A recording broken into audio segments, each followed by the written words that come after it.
Fury Sanctuary, en partenariat avec Toys Mag, vous présente la revue du VF1J Armored Valkyrie de chez Arcadia, anciennement Yamato. On voit que c'est tout de suite du 1/60e, ça va être un gros joujou, c'est vraiment une pièce importante. Déjà la boîte assez mastoc, forcément épaisse, puisque vous allez avoir la Valkyrie et l'armure. On a derrière, voilà, la figurine devant-derrière. Quelques informations. Ce qui est sympa, c'est que comme d'habitude, on voit ainsi le nombre de pièces pour l'armure, qu'il y aura des gimmicks, donc des trappes pour voir les missiles, les 3 modes habituels, Fighter, Gearwalk et Batroid du robot. Comme d'habitude, nous avons les planches de stickers, cette fois-ci pour l'avion. La deuxième planche tout aussi fournie, cette fois-ci pour l'armure. Personnellement, je les laisse sur les planches, moi je ne les pose pas. Le livret pour l'avion, donc on voit ainsi, voilà, tout est bien détaillé. Bon, certes c'est en noir et blanc, mais il n'empêche que tout est là. Donc c'est la perfecte, hein, comme édition normale, c'est les méthodes actuelles. Comble du raffinement, on voit que ça peut se détacher, comme dans la série, et venir se fixer sur le bras d'un autre. Celui pour l'armure, toujours même principe, noir et blanc. Comment assembler?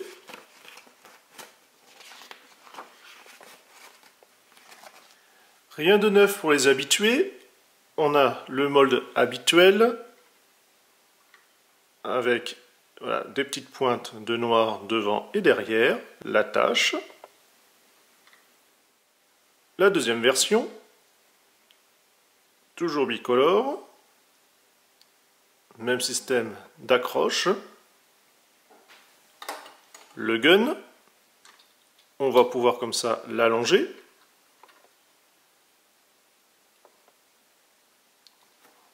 On note la partie rouge transparente, donc forcément comme c'est sur du noir, c'est très sombre. On voit qu'on a les 3 orifices du canon.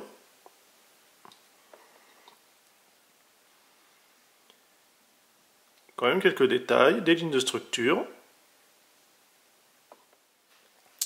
Les attaches pour le stand, donc que ce soit voilà, dans les 3 modes.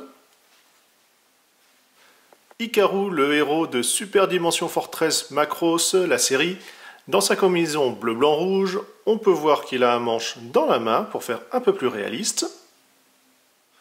Voyons ainsi d'un peu plus près le VF1J à ses couleurs, en reprenant c'est-à-dire les bandes rouges. On a le cockpit, alors par contre vous voyez c'est vraiment le cockpit transparent, vous n'avez pas cet effet un petit peu huilé arc-en-ciel multicolore, moi j'aimais bien. On voit qu'on a quand même voilà, quelques stickers déjà de posés, le logo Macross habituel, l'UN Spacey à l'arrière. En tout cas vraiment somptueux, alors il fait quand même son poids. Je vais peut-être en choquer certains, mais en VF1J, c'est mon premier 1/60e en version perfecte, puisque j'avais qu'une version V1, c'est-à-dire avec les jambes qui se séparent, c'est-à-dire jambes métal. Sinon, je l'ai en version 1/48e.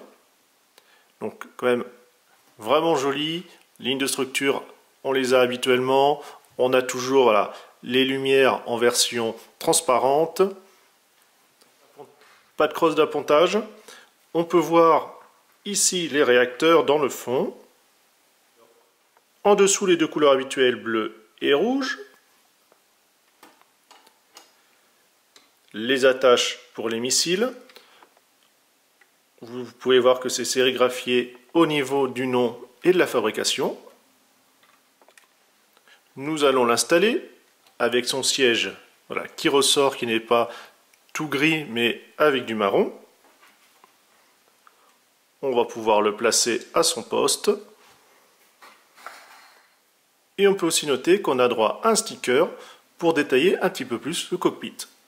Le train d'atterrissage, ici caché, est là avec les trappes ouvertes. Toujours aussi galère à choper, vous avez ce petit ergot qui va servir comme ça à basculer. Mais il va falloir réussir à le choper. Donc n'hésitez pas à utiliser par exemple un critérium ou quelque chose comme ça, voilà, en plastique assez rigide, mais pas trop pour pas abîmer. Ça va permettre ainsi d'aller le choper. Toujours le pneu en caoutchouc et fonctionnel. Celui à l'avant, cette fois-ci, trappe ouverte et fermée. Alors il y avait un petit autocollant pour bien protéger, c'est assez sympathique. Donc on écarte et on essaye de choper.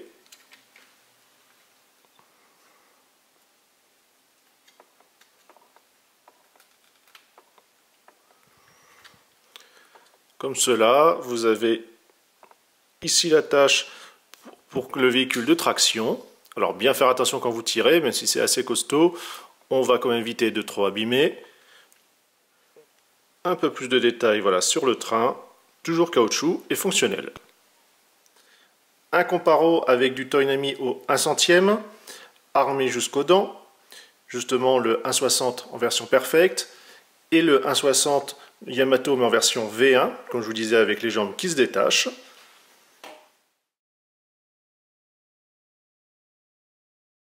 Pour la transformation, je vais vous proposer un angle de vision un petit peu différent que d'habitude, puisque voilà, comme c'est un petit peu plus complexe et fragile, je préfère prendre un peu de distance et me rapprocher. Donc on va déjà rentrer les trains d'atterrissage. Donc à l'avant, pas oublier, voilà, ainsi. L'arrière, on fait bien gaffe, on replie 2 et 3. On recommence. 1, 2 et 3, vous entendez bien les clics. On a ici les volets, comme vous pouvez voir. Donc on va rabattre, pour pas qu'ils gênent. Je ne vous avais pas montré, on va rectifier tout de suite. Ce sont au niveau des armes. L'attache, par exemple, d'un missile.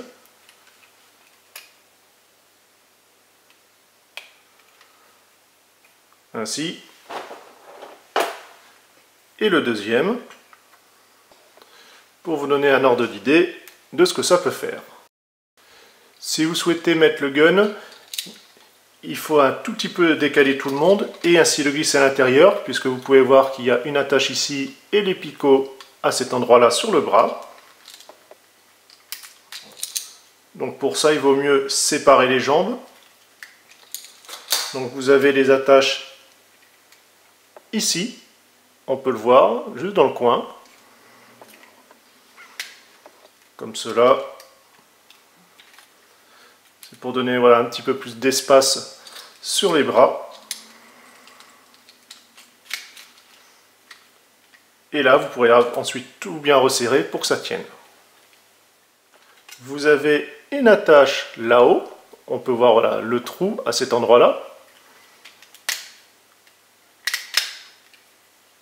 Donc c'est du ratchet.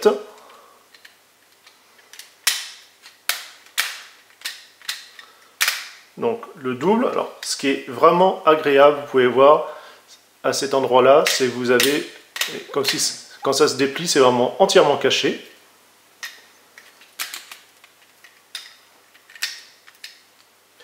Pour les pieds, on va les tirer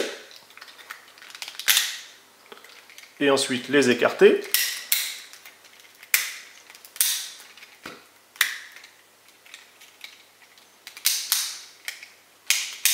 Donc c'est vraiment très costaud. On peut revoir ici et là-haut les réacteurs. Et on les rentre un petit peu une fois que vous les avez pris tout simplement dans l'écartement que vous souhaitez.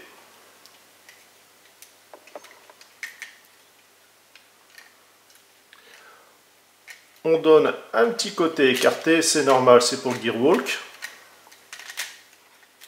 Au niveau de la queue arrière, on va la replier. Alors je ne sais jamais qui est de gauche, qui est à droite. Voilà, comme cela. On rabat, comme ça pour revenir sur le dessus. Alors vous avez voilà, un premier cran, puis un deuxième. Vous avez ici l'attache. Donc ça sera quand vous serez en robot. Pour l'instant, on ne s'en sert pas. Donc soit vous pouvez très bien le laisser ainsi, comme quand dans la série il arrive à se poser comme il peut en catastrophe. Sinon, les bras, on va les déployer.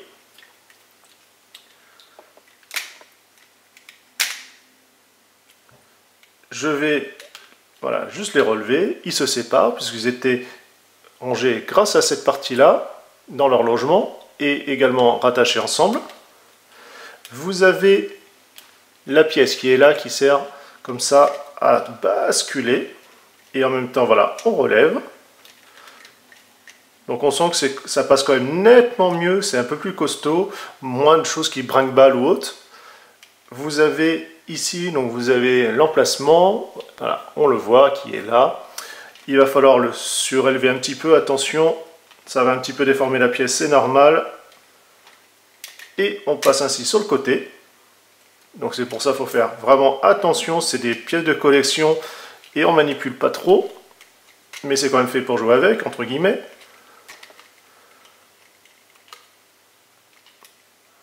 Non, il n'est pas encore placé. Voilà, là il y est. Il est bien verrouillé. On décale, on va mettre le bras dans l'alignement, comme cela. Les ailes, je les ramène vers l'arrière pour l'instant, pour pas que ça gêne trop. On voit qu'on a l'articulation là-haut, le coude à cet endroit-là.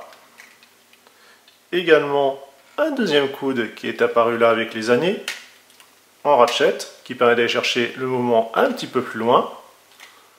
Pour les mains, on va aller chercher le système d'ouverture, qui est une trappe, comme cela, et on bascule la main, qui était cachée à l'intérieur, et on referme. Pareil de l'autre côté. Voilà. Ici, le picot avec son trou pour pouvoir verrouiller l'ensemble.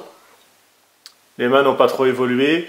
Toujours le même système, l'index, les 3 doigts ici, le pouce fonctionnel.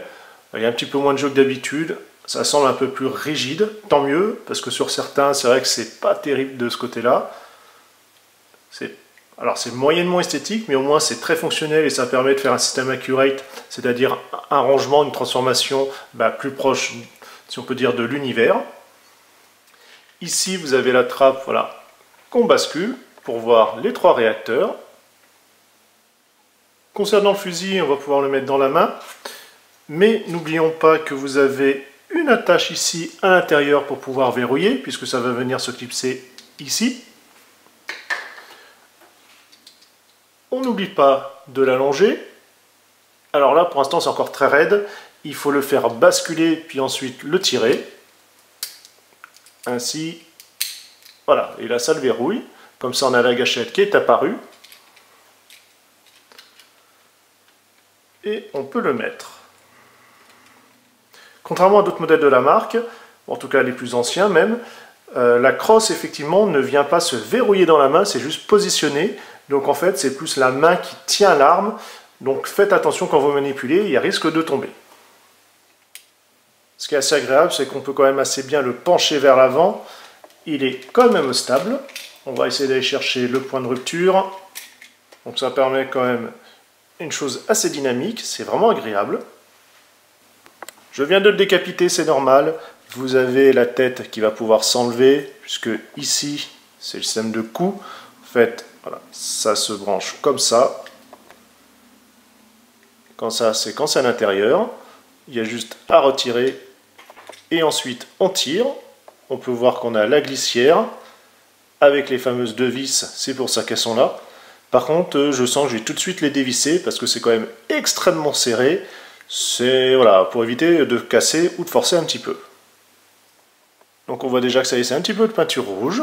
Donc comme quoi c'était vraiment monté serré. Voilà, c'est quand même mieux. C'est verrouillé. On va rechoper ici la tache du cou pour pouvoir remettre la tête. Voilà, c'est quand même mieux. Alors forcément, je crois que j'ai eu la main un petit peu légère sur le serrage. On va y remettre un coup. Je ne vous avais pas montré, puisque c'est l'habitude. Vous avez ici les trappes, puisque quand il est en mode entre guillemets dans l'espace ou en mode robot, elles sont forcément fermées. Mais quand il y a un système atmosphérique, il faut bien avoir accès aux turbines. avec le cache qui s'enlève comme il peut. Voilà. En tout cas, autant sur mes VF0, ça saute très facilement. Là, ça tient bien, c'est déjà un bon plus. Et on a comme d'habitude, voilà, la couleur silver qui est ici. Malheureusement, vous n'allez pas pouvoir positionner l'arme sur le bras. Comme vous pouvez voir, ça ne tient pas suffisamment. Voilà, ça saute assez facilement, c'est un peu dommage. Bon, ça tient avec le Saint-Esprit, mais ça s'arrête à ça. Je vais rabattre ici pour pas que ça me gêne. On entend bien, voilà, et on sent bien le clic pour bien pouvoir les maintenir. Je vais juste par contre un petit peu écarter, parce que je vais avoir besoin d'un peu d'espace. Vous avez les jambes qu'il va falloir, voilà, détacher. On a un ergot à cet endroit-là. Il est là.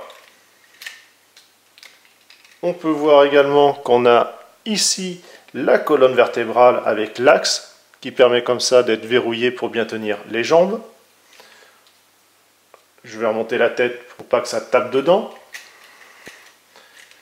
Et on va déclipser. Et d'un et de deux. Donc forcément, voilà, ça pend tout de suite. On va ramener les jambes vers le bas. Alors bien faire attention de ne pas infliger une torsion à cette pièce-là, ça serait vraiment dommage de casser. Bon, jusqu'à maintenant, ça m'est jamais arrivé, hein, mais ça serait dommage de commencer aujourd'hui. On va remettre les jambes dans l'alignement. Voilà. On voit le stem qui était en attache.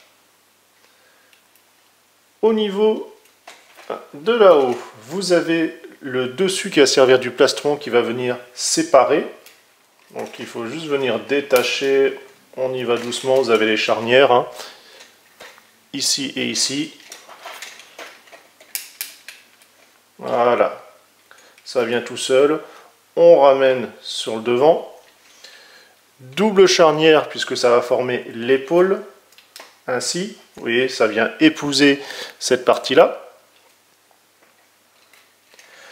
Pour cacher la verrière, vous avez ici la protection de la bulle. Donc il faut un petit peu l'avancer. Donc voilà, juste au doigt, ça vient devant, voilà, entièrement sorti. La tête, on va ouvrir la trappe pour pouvoir la basculer. Attention aux antennes. Et on la tourne. Au pire des cas, hein, vous le décapitez, hein, puis comme ça, on n'en parle plus. Vous avez, pour pouvoir verrouiller les jambes, ici une trappe. On peut voir qu'on a un petit axe à cet endroit-là. Alors je ne respecte pas l'ordre de la notice, hein. C'est l'habitude de faire à la barbare. On peut voir ici que vous avez deux petits masques qui permettent comme ça d'éviter d'avoir le trou béant. Il faut les remettre, voilà, à l'intérieur. Donc c'est assez lâche, hein. Quand vous les descendez, ça vient tout de suite prendre sa place. Ça va à peu près.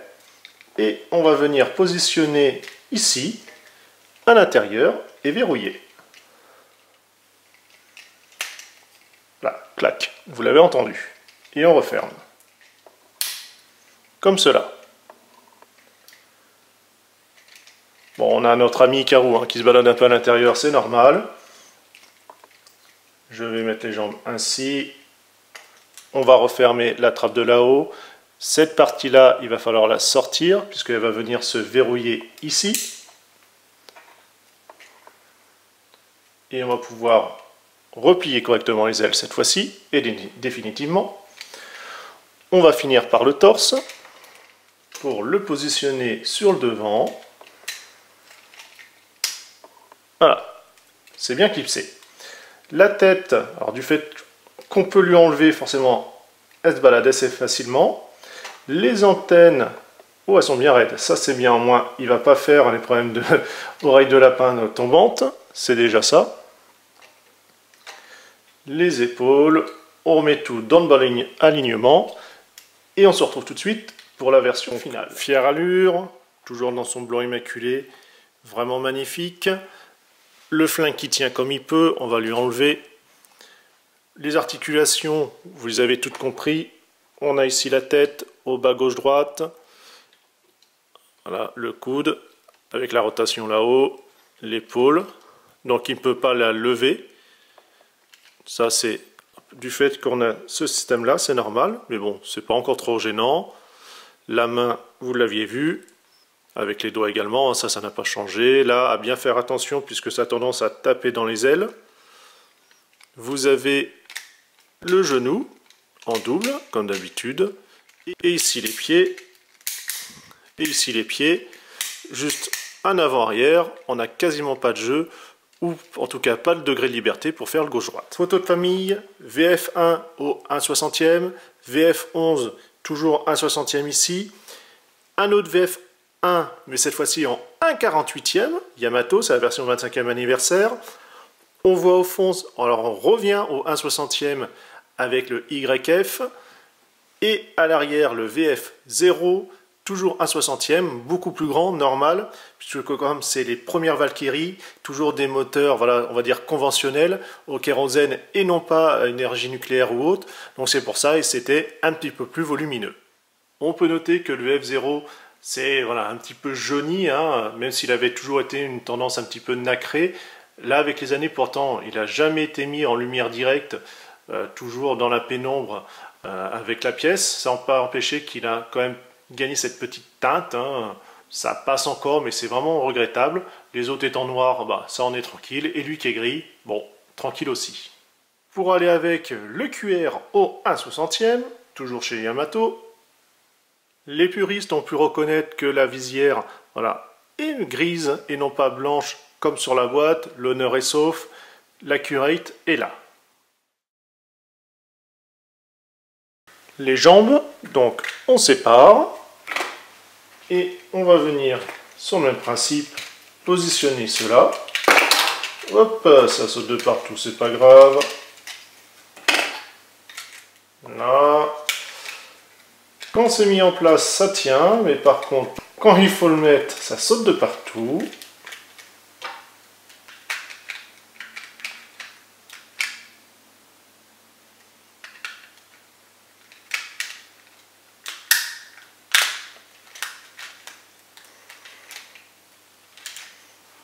Voilà. Et on va faire pareil pour l'autre côté. Ellipse. La magie du montage vidéo a fait son effet. Voilà, c'est quand même mieux comme ça. Pour les bras, alors déjà, voilà, on va rabattre un peu les ailes. Il va falloir ranger la main.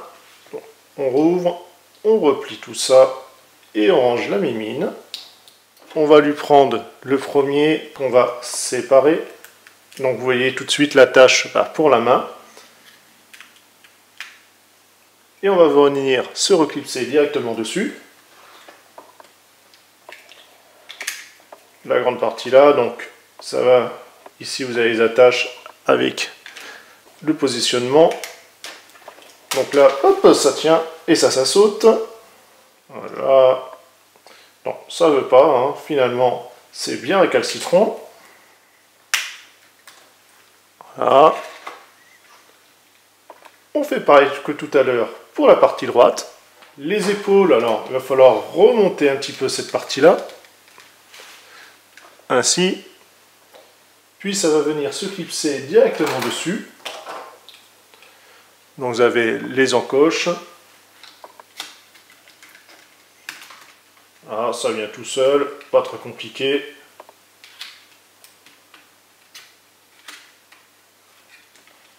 Avant de mettre le torse, on va s'occuper du backpack à l'arrière. Donc c'est du fast, hein, parce que ce sont non pas des armes mais des réacteurs. Retournez l'ensemble, on soulève un tout petit peu et on écarte toujours. Il va falloir venir le clipser directement en dessous. On a ces ergots-là qui vont venir se loger là-haut.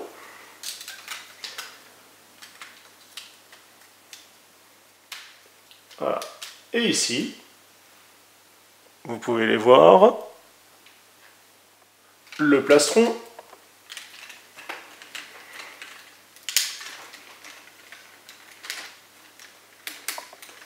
Voilà. Cette fois-ci, il est clipsé. En fait, le plus simple, c'est de mettre tout simplement les doigts à l'intérieur, puisque ça va venir sur la partie blanche se verrouiller. Dans les points, vous aurez droit à la main fermée, avec l'index, pour pouvoir tout simplement tenir l'arme, ou encore complètement ouverte. Après un combat éprouvant, j'ai gagné, et je vais pouvoir la placer. Concernant les gimmicks, je vous en avais parlé, on se retrouve ici sur les épaules. Alors ce qui est dommage, c'est qu'il n'y ait pas de système pour interchanger avec, on va dire, comme ils sont en train de partir, avec de la fumée et compagnie. Ça se fait beaucoup sur les modèles maquettes. On a le torse, comme cela. Bon là, je vous les avais montrés, ça ne bouge pas. Ici non plus. Vous avez au niveau des jambes ces parties-là. Et pour celui-ci, à l'envers. L'arrière n'est pas en reste, puisque vous avez là et là. C'est vraiment une belle réussite, à niveau figurine. On a les accès partout. Voilà, comme je vous disais, je regrette peut-être un petit peu de ne pas avoir un côté dynamique sur les missiles, comme l'aspect qu'on avait sur les maquettes. Ici, le deuxième coude nous permet d'aller chercher un petit peu plus loin quand vous avez l'armure. Toujours agréable. C'est vraiment voilà, une belle réussite. La seule chose, c'est que Arcadia, voilà, déjà quand c'était Yamato, les prix étaient assez méchants, mais là ils ont quasiment doublé, voire même triplé pour certains. C'est une belle, si on peut dire, réactualisation hein, au goût du jour. Mais voilà, ça reste très cher. Précommande absolument. Après, il faut vraiment avoir un coup de chance sur eBay ou attendre de l'occasion, puisque en neuf, c'est totalement déraisonnable. Enfin, même déjà en précommande, c'est déraisonnable. Moi je l'ai pris parce que j'aimais bien la version armure et je n'ai qu'une version maquette, mais en version VF0, que je vais tout de suite vous mettre. Version maquette 1/72e, je vous le disais, c'est pour ça qu'il est un petit peu plus petit. N'empêche qu'on a les deux borins de service et je sens que ça va faire très mal sur les étagères. J'espère que cette longue revue vous a plu, ça faisait longtemps qu'on n'avait pas eu de robot. En plus du macro, généralement je fais que du slideshow parce que c'est un petit peu, vous avez vu, fragile, un peu particulier à manipuler, donc je préfère le faire hors cam. Là, je l'ai fait un petit plus exprès pour vous. On se dit à une prochaine. Salut à tous!